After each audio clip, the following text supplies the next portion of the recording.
Bismillahirrahmanirrahim. Assalamualaikum warahmatullahi wabarakatuh. Shalom, salam sejahtera bagi kita semua. Om Swastiastu, Namo Buddhaya, salam kebajikan. Yang kami hormati Ketua, para Wakil Ketua, dan para anggota Dewan Perwakilan Rakyat Republik Indonesia.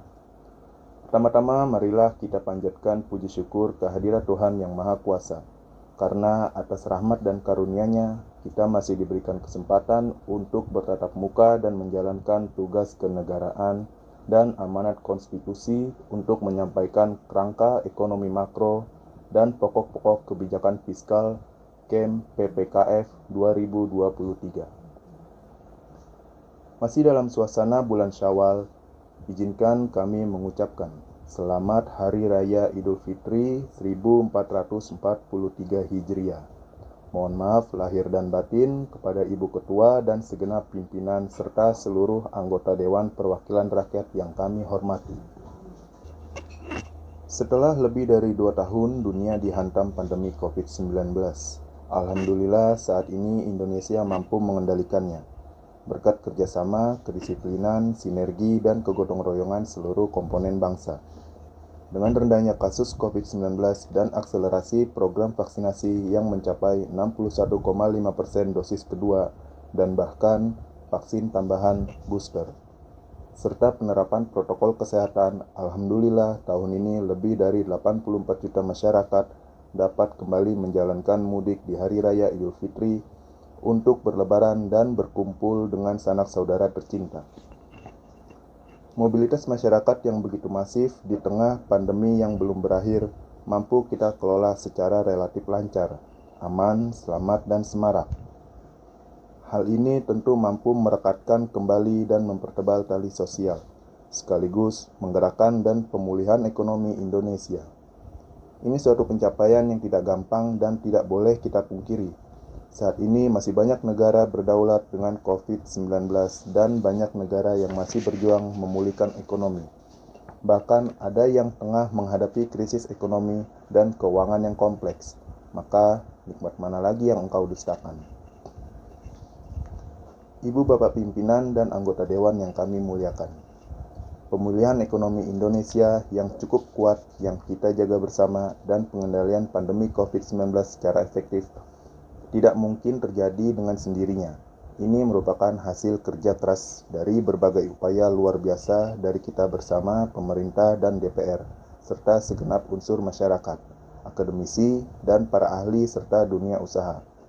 Sejak awal pandemi bulan Maret 2020, kebijakan ekonomi makro dan kebijakan fiskal memainkan peran yang sangat penting dalam menangani guncangan hebat akibat pandemi dan dampaknya yang multidimensi, kompleks, dan luar biasa. Langkah-langkah darurat dan extraordinary kebijakan ekonomi makro dan fiskal dilakukan secara terorganisir sistematis untuk tujuan: pertama, menyelamatkan jiwa dari ancaman COVID-19 dengan kenaikan dukungan anggaran sangat besar untuk penguatan sarana, prasarana kesehatan, penanganan pasien, obat-obatan, pemberian insentif tenaga kesehatan, termasuk pengadaan vaksin. Kedua, memberikan tambahan secara masif dan signifikan bantalan sosial untuk melindungi masyarakat dari merosotnya daya beli akibat kehilangan pekerjaan dan terhentinya aktivitas ekonomi yang meluas. Ketiga, mendukung dan melindungi dunia usaha terutama usaha mikro, kecil, dan menengah (UMKM) dari tekanan kebangkrutan akibat pandemi. Keempat, menjaga stabilitas sistem keuangan dari ancaman efek domino akibat kontraksi dan perlemahan ekonomi.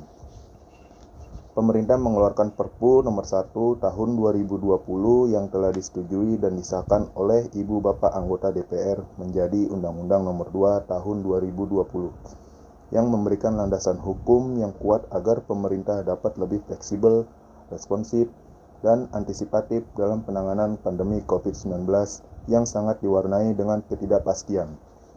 Kebijakan ekonomi makro dan kebijakan fiskal di masa pandemi ditunjukkan untuk countercyclical dan menahan guncangan shock absorber untuk menangani merosotnya sisi permintaan, agregat demand, maupun sisi supply. Kebijakan fiskal bekerja sangat keras sebagai instrumen utama dan paling depan menangani potensi katastrofi krisis ekonomi dan keuangan. Sebagai konsekuensi, batas atas defisit APBN diizinkan melebihi 3% PDB untuk 3 tahun yaitu 2020, 2021, dan 2022. Kebijakan fiskal APBN tidak mungkin bekerja sendiri menghadapi tantangan ekonomi yang multidimensi. Diperlukan bauran kebijakan dan sinergi yang kuat dengan Otoritas Moneter Bank Indonesia, Otoritas Jasa Keuangan, dan lembaga penjamin simpanan dalam forum Komite Stabilitas Sistem Keuangan. OJK telah berperan dalam menjaga kesinambungan stabilitas sistem keuangan sekaligus memberikan bantalan kepada dunia usaha melalui program restrukturisasi kredit serta kebijakan strategis lainnya sejak awal pandemi. Sementara Bank Indonesia juga mengambil peran penting dalam mendukung pemulihan ekonomi melalui kebijakan yang akomodatif serta menjaga agar pasar SBN tetap kondusif. Dukungan skema burden sharing baik sebagai standby buyer pada setiap lelang maupun bersama-sama pendukung pembiayaan kebijakan fundamental terbukti ampuh dalam menjaga stabilitas pasar SBN di masa pandemi. Dengan respon dan koordinasi kebijakan yang cepat, masif, dan komprehensif, didukung anggaran kebijakan fiskal yang memadai, pandemi dapat tertangani secara efektif dan pemulihan ekonomi mulai berjalan secara merata, baik sisi produksi dan sektoral daerah dan dari komponen permintaan antara konsumsi, investasi, dan ekspor. Dengan momentum pemulihan ekonomi tersebut, peranan instrumen fiskal dapat disesuaikan sehingga dapat kembali pulih sehat, terjaga sustainabilitas dan kredibilitas dalam jangka menengah panjang. Perpu nomor 1 tahun 2020 atau Undang-Undang nomor 2 tahun 2020 yang mengamanatkan pelebaran defisit fiskal selama 3 tahun di atas 3% PDB terbukti mampu menjawab kebutuhan penanganan krisis yang luar biasa dan kompleks secara disiplin, kredibel, dan akuntabel, dengan tetap menjaga prinsip kehati-hatian dan sustainabilitas jangka menengah. Pemulihan ekonomi menunjukkan tren menguat. Setelah mampu menjaga pertumbuhan positif 3,7% di tahun 2021, meski dihantam gelombang COVID-19 varian Delta, pemulihan ekonomi berlanjut di triwulan 1 tahun 2022 dengan pertumbuhan mencapai 5,01%. Melonjaknya varian Omikron tidak terlalu berdampak pada proses pemulihan ekonomi nasional. Ini hasil nyata dari akselerasi vaksinasi dan kekebalan alami yang tumbuh di masyarakat. Konsumsi dan investasi terus menunjukkan tren peningkatan disertai pemulihan yang kuat di hampir semua sektor ekonomi termasuk transportasi, akomodasi, dan konstruksi. Selain dua sektor utama yaitu manufaktur dan perdagangan. Indikator PMI Manufaktur Indonesia pada April 2022 masih terus ekspansif pada level 51,9. Sementara itu, kenaikan harga komoditas global mampu mendorong peningkatan surplus neraca perdagangan Indonesia. Secara kumulatif pada triwulan 1 2022, neraca perdagangan tercatat surplus 9,3 miliar US dollar. Pada April 2022, surplus neraca perdagangan Indonesia mencapai 7,6 miliar US dollar. Rekor tertinggi surplus bulanan dalam sejarah. Neraca transaksi berjalan tahun 2022 diperkirakan akan lebih baik dibandingkan tahun 2021. Peningkatan kualitas pemulihan ekonomi juga terlihat dengan membaiknya kondisi ketenagakerjaan serta tingkat kemiskinan. Tingkat pengangguran terbuka atau TPT turun mendekati level pra-pandemi, menjadi 5,83% pada Februari 2022 dari 6,26% pada Februari 2021. Sementara angka kemiskinan nasional juga konsisten menurun dari sebelumnya 10,1% di tahun 2020 kembali menjadi single digit 9,7% di tahun 2021. Pimpinan dan para anggota Dewan yang terhormat, proses pemulihan ekonomi nasional yang menguat tentu patut kita syukuri. Namun ini tidak menyebabkan kita cepat berpuas diri.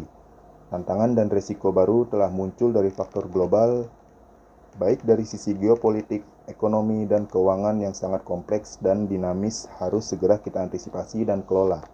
Dalam World Economic Outlook April, IMF memproyeksikan melambatnya pertumbuhan ekonomi global tahun 2022 pada tingkat 3,6%, turun signifikan 0,8 poin persentase dari proyeksi di Januari 2022. Selain pandemi COVID-19 yang belum sepenuhnya selesai, ada dua tantangan besar lain yang perlu terus kita waspadai dan antisipasi, yaitu lonjakan inflasi global terutama akibat perang Rusia-Ukraina, dan percepatan pengetatan kebijakan moneter global, khususnya di Amerika Serikat.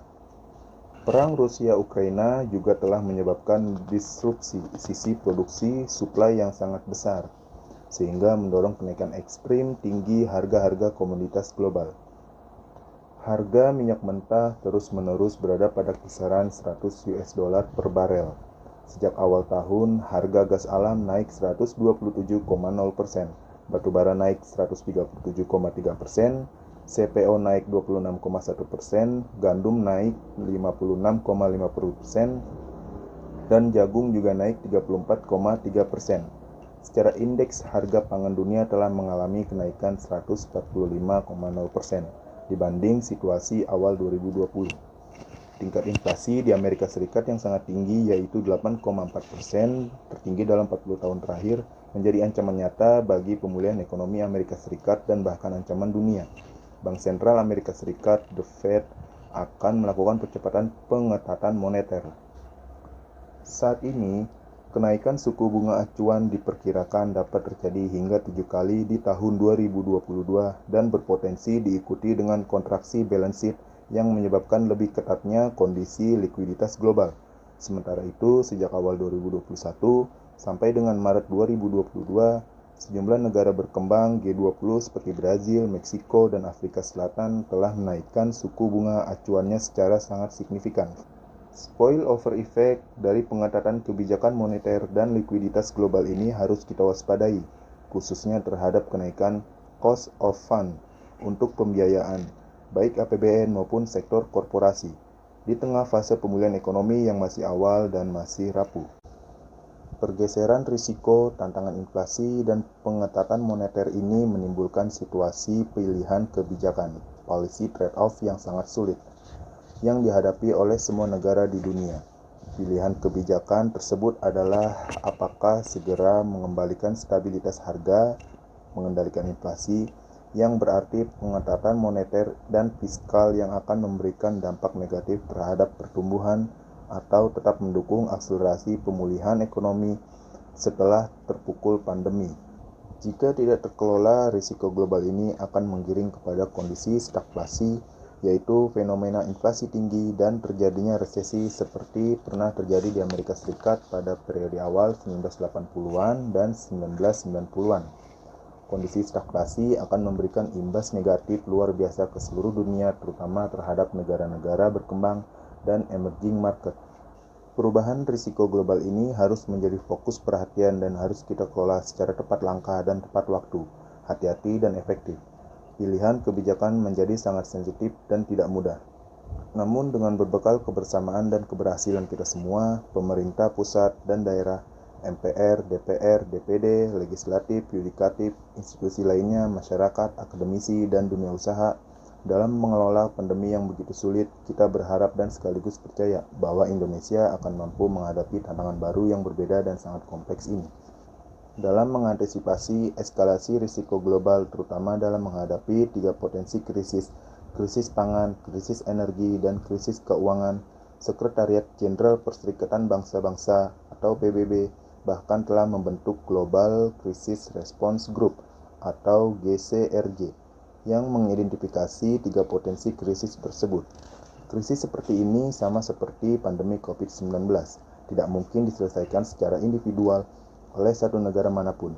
Betapapun superpower posisi mereka, kerjasama global menjadi keharusan. Indonesia terpilih menjadi bagian dari 6 negara-negara champion GCRG tersebut, dan tentunya kesempatan ini dapat dimanfaatkan dengan optimal untuk mengusung agenda-agenda kerjasama global yang juga sangat strategis bagi kepentingan perekonomian domestik. Dalam forum G20, eskalasi risiko ekonomi global juga telah menjadi salah satu fokus perhatian. Presidensi Indonesia mendorong adanya solusi nyata secara kolektif untuk mengatasi berbagai potensi krisis tersebut. Pimpinan dan para anggota Dewan yang terhormat, kenaikan harga komoditas global telah berdampak pada naiknya harga-harga di dalam negeri, terutama energi dan pangan. Hal ini dapat dilihat pada tekanan inflasi yang mulai meningkat akhir-akhir ini. Meskipun faktor musiman yaitu bulan Ramadan dan perayaan Hari Raya Idul Fitri juga turut memberikan andil terhadap kenaikan harga.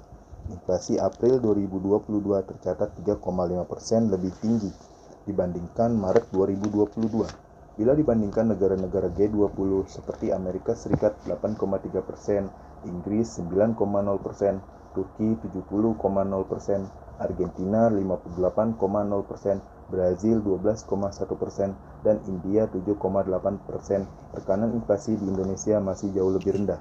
Tekanan inflasi di Indonesia tidak setinggi di negara-negara tersebut karena kenaikan harga energi global diredam oleh APBN, yang konsekuensinya menyebabkan kebutuhan belanja subsidi energi dan kompensasi meningkat tajam. Dalam kondisi pemulihan ekonomi dan kesejahteraan yang masih awal dan rapuh, ketersediaan dan keterjangkauan harga ekonomi dan pangan menjadi sangat krusial untuk menjamin daya beli masyarakat menjaga keberlanjutan proses pemulihan ekonomi nasional. Terkait potensi transmisinya ke sektor keuangan, pemerintah dalam hal ini diwakili oleh Kementerian Keuangan bersama dengan anggota KSSK lainnya, BI, OJK, dan LPS berkomitmen untuk memperkuat koordinasi dan sinergi dalam menjaga stabilitas sistem keuangan. Sampai dengan saat ini, kondisi sektor keuangan nasional masih relatif stabil. Fungsi intermediasi perbankan mulai meningkat, tercermin pada peningkatan pertumbuhan penyaluran kredit. Sementara itu, tingkat kecukupan modal atau CAR juga tinggi dengan likuiditas yang masih memadai.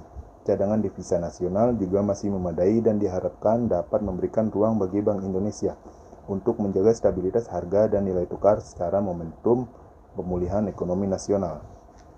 Ibu bapak, para pimpinan dan anggota Dewan yang kami muliakan, keberlanjutan proses penguatan pemulihan ekonomi nasional perlu terus dijaga untuk memperkuat fondasi ekonomi dan akselerasi tingkat pertumbuhan ekonomi. Selain itu, upaya lebih lanjut untuk mengakselerasi pertumbuhan ekonomi yang lebih inklusif juga sangat penting untuk pencapaian sasaran pembangunan jangka menengah panjang agar Indonesia dapat keluar dari jebakan kelas menengah, middle income trap. Oleh karena itu, struktur perekonomian nasional dan tingkat produktivitas nasional perlu diperkokoh melalui percepatan transformasi ekonomi. Akselerasi agenda reformasi struktural pasca pandemi COVID-19 mutlak diperlukan melalui peningkatan kualitas SDM, pembangunan infrastruktur, dan reformasi birokrasi dan regulasi. Penguatan program pendidikan, kesehatan, serta perlindungan sosial sangat krusial dalam mengatasi isu fundamental perekonomian, termasuk rendahnya tingkat produktivitas nasional.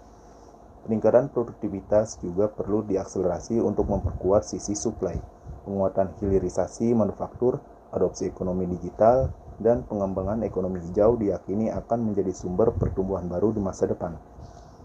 Dorongan kepada keberlanjutan tahapan industri manufaktur akan memacu pengembangan produk-produk dalam negeri yang memiliki nilai tambah lebih tinggi dan mampu berkompetisi di pasar global. Sementara, pengembangan ekonomi digital akan meningkatkan efisiensi dan produktivitas ekonomi di tengah kecenderungan perubahan pola hidup ke arah new normal.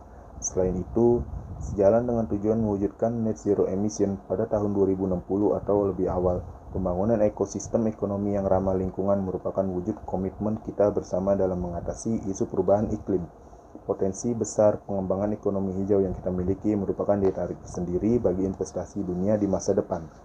Dengan mempertimbangkan berbagai risiko dan potensi pemulihan ekonomi nasional di tahun depan, pemerintah mengusulkan kisaran indikator ekonomi makro yang digunakan sebagai asumsi dasar penyusunan RAPBN 2023 sebagai berikut. Pertumbuhan ekonomi 5,3% hingga 5,9%. Inflasi 2,0% hingga 4,0%. Nilai tukar rupiah 14.300 hingga 14.800 per US dollar. Tingkat suku bunga SDN 10 tahun 7,34% hingga 9,16%. Harga minyak mentah Indonesia 80 sampai 100 US dollar per barel. lifting minyak bumi 619.000 sampai 680.000 barel per hari dan lifting gas 1,02 juta hingga 1,11 juta barel setara minyak per hari. Pimpinan dan para anggota dewan yang terhormat, proses pemulihan ekonomi ke depan masih penuh tantangan yang harus direspon dengan kebijakan makroekonomi dan kebijakan struktural secara tepat.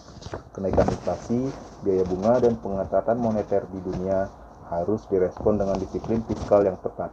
Perpu Nomor 1 Tahun 2020 dan Undang-Undang Nomor 2 Tahun 2020 telah memberikan landasan yang tepat dan kredibel dengan mengamanatkan defisit fiskal menjadi maksimal 3% dari PDB di tahun 2023. Upaya konsolidasi fiskal di tahun 2023 disertai dengan reformasi fiskal yang komprehensif dari sisi pendapatan, perbaikan belanja, spending better, dan mendorong pembiayaan produktif dan inovatif.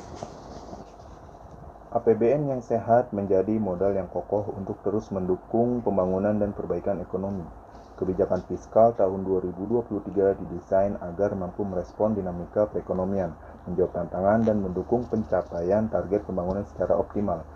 Selaras dengan hal tersebut, maka tema kebijakan fiskal tahun 2023 difokuskan pada peningkatan produktivitas untuk transformasi ekonomi yang inklusif dan berkelanjutan.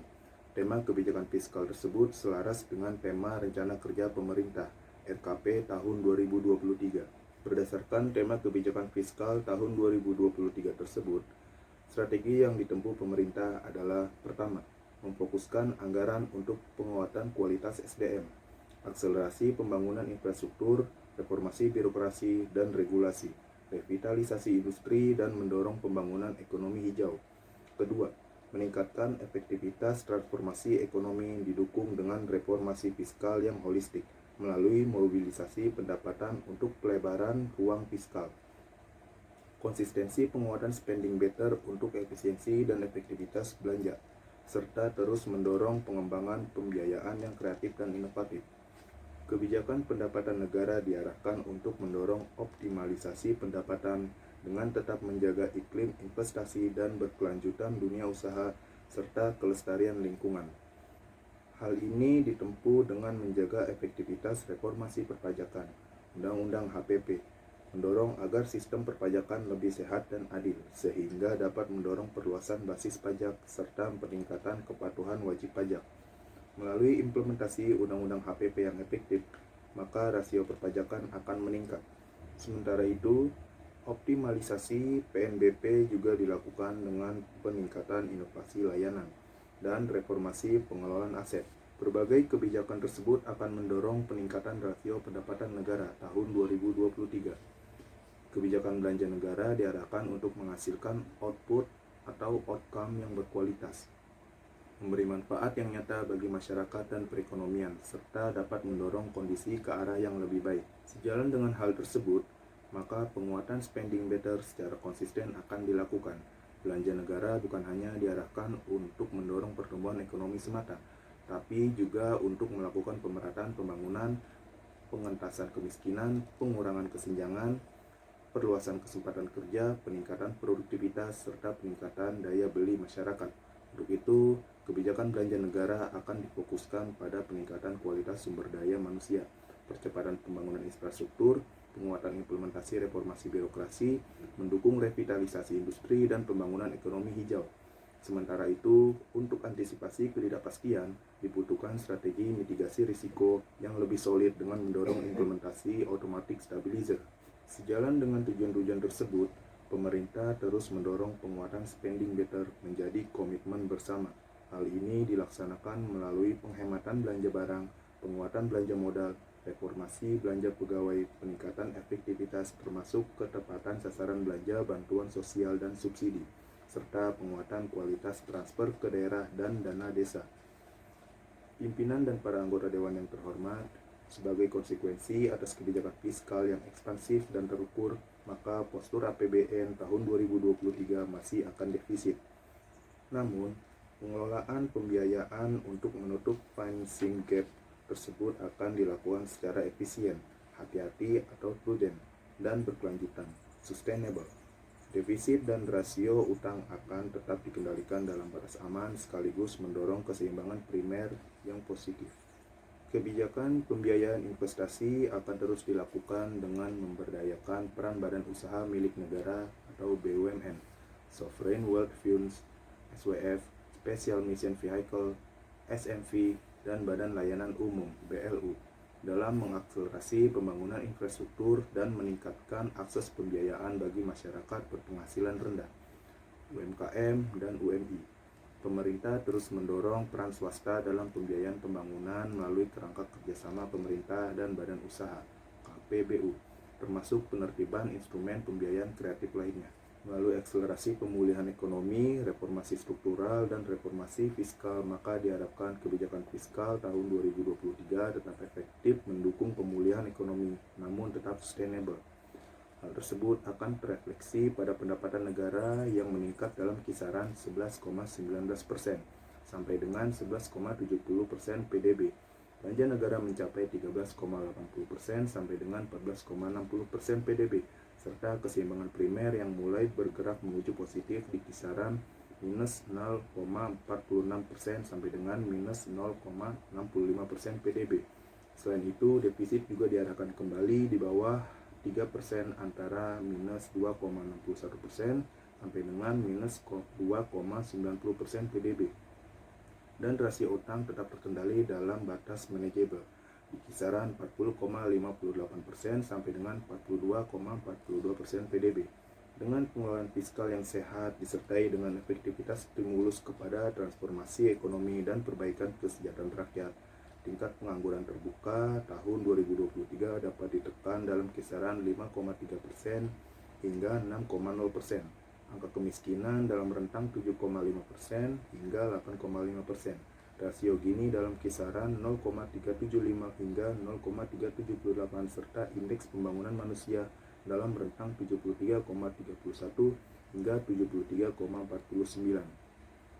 Selain itu, nilai tukar petani (NTP) dan nilai tukar nelayan (NTN) juga ditingkatkan untuk mencapai kisaran masing-masing 103 sampai dengan 105 dan 106 sampai dengan 107.